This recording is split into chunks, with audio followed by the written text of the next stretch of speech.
Gaano nga ba kaliwanag o kadilim dito sa amin sa Delta kapag December? Ngayon ay December 17 at ang haba lang ng araw namin ay 4 na oras at 13 minuto. Magsa-sunrise na dito, 10:32 ng umaga at ganito yung itsura sa labas. Hindi gaanong maliwanag at dito sa location ng aming bahay, parang hindi rin namin nakikita yung araw. Kung sobrang late yung sunrise, sobrang early naman yung sunset dito, 2:45 ng hapon mamaya.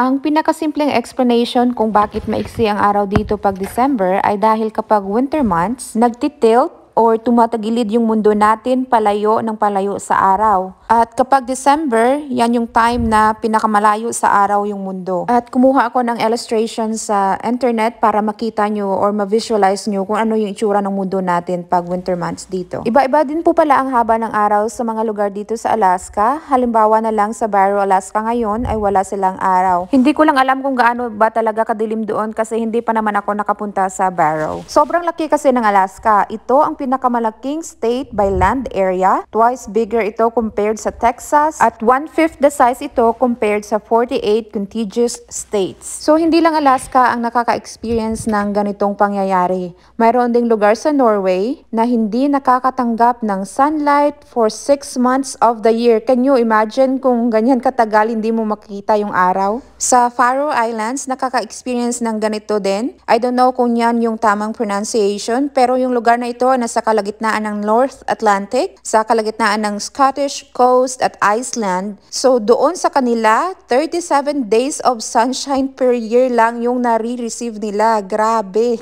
Ang mga ito ay ilan lang sa mga lugar na mayroong pinakakonting daylight hours. Itong last na video pala ay kinuha ko around 12:30 ng tanghali ngayong araw. At kung makikita ninyo, may sikat ng araw doon sa hills or doon sa mga burol. Partly cloudy din kasi ngayon, kaya next time, itatry ko ulit na kumuha ng video kapag wala masyadong ulap. Salamat po sa panonood. Paalam!